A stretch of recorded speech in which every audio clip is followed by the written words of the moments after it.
নমস্কার, কেমন আছেন সবাই? ইউটিউব অঞ্জুস ব্লগ চ্যানেলে আপনাদের স্বাগত। এটি হচ্ছে আমার প্রথম ব্লগ। তো আমি চলে এসেছি আমাদের বাড়িরই সবজি বাগানে। এটি হচ্ছে বরবটি গাছ। এই জল পড়ছে, যা অফ করে দিয়ে। অনেক সবজি করেছি। এখানে হচ্ছে ভেন্ডি গাছ, সব বাড়িতে খাওয়ার জন্যই করা হয়েছে। তো সেগুলোরই ভিডিও আপনাদেরকে একটু দেখাবো। বাড়িতে যেটা করা হয় সেটা সার বীজ ছাড়াই করতে হয়, কারণ এটা বাড়িতে খাওয়ার জন্য, এটা বিক্রি করার জন্য না। যারা বিক্রি করে তারা অনেক পোকামাকড়েই ঠিকঠাক করার জন্য অনেক বীজ দিতে হয়, স্প্রে করতে হয়। ওই জন্য আমরা হচ্ছে কি করে করতে হয় সেটিও দেখাবো।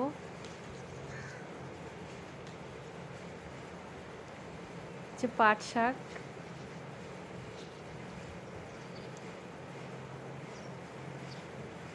কয়েকটি লঙ্কা গাছ লাগিয়েছি। তো এত রোদ ছিল যে কারণে খুব একটা ভালো হয়নি। এক দুটো বৃষ্টি হলে খুব সুন্দর হবে। লঙ্কাগুলো খুবই ভালো, এত ঝাল। তো আমি কি কি সবজি তুলে নিয়েছি দেখুন। ঠিক আছে, নেক্সট ভিডিওতে আবার কথা বলবো, দেখা হবে।